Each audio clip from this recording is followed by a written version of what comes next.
do different types of fish get their name?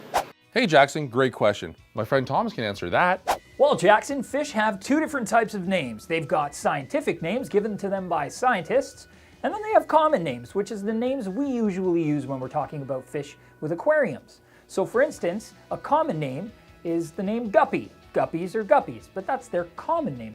But guppies have a scientific name, which is Posilia reticulata. It can be hard to say, and not everybody understands what it means, so that's why we call them guppies. But guppies have other common names, like millionfish, because they breed really quickly and have lots of babies really fast.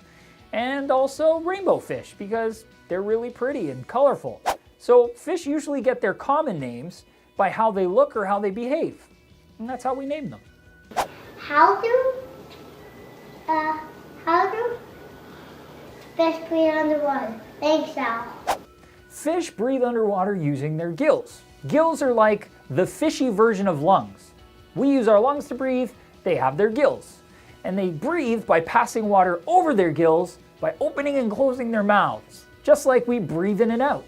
And what their gills do is pull oxygen out of the water as water passes over them. And by doing so, they get enough oxygen to breathe.